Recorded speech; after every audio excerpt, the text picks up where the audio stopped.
Meron po tayong matinding balita ngayon para sa Shiba Inu community. Matapos pong mahack ang Shibarium Bridge at mawalan ng halos $3 million na asset.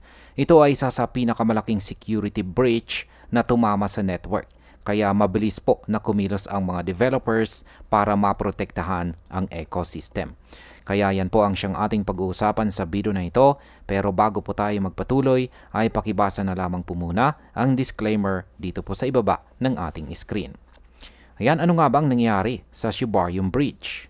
Ang Shibarium Bridge na siyang nagkokonekta sa Shiba Inu Layer 2 network at Ethereum ay inatake gamit po ang Flash Loan exploit.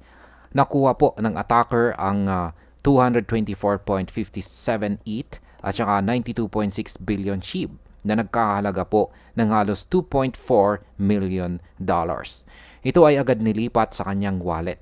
Dahil dito ay nagkaroon po ng panic sa market at nagdulot ng malaking pagbabago sa presyo ng mga Shiba Inu related tokens. Paano naman po nag-react ang mga developers? Agad pong kumilos ang Shiba Inu developers at pinahinto ang staking at unstaking functions para hindi po magamit ng attacker ang kanyang validator majority.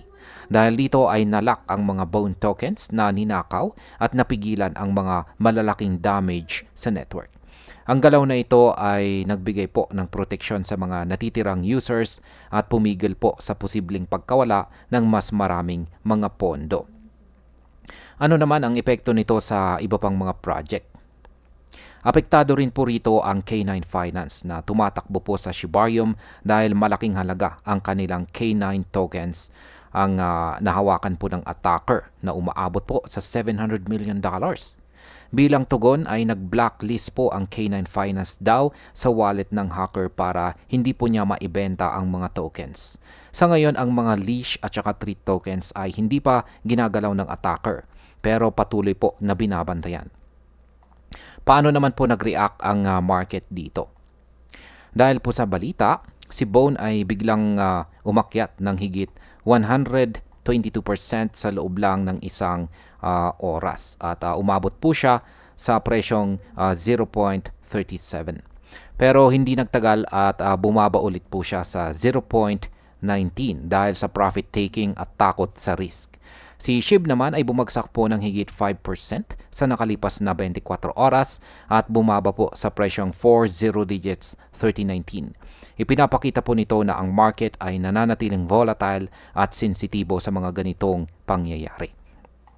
At bilang panghuli, ang opinion ko naman po rito ay seryoso po ang attacking ito. Pero maganda na mabilis po na kumilos ang mga developers para maprotektahan ang network. Ang pag-imbita po sa security firms gaya po ng PeckShield at ang pagbukas sa posibilidad ng bounty ay nagpapakita po na seryoso ang Shiba Inu team na ma-resolve ito. Pero sa trading side, kailangan pa ring mag-ingat dahil maaring magpatuloy po ang volatility sa presyo ni SHIB at Bone sa mga susunod na araw.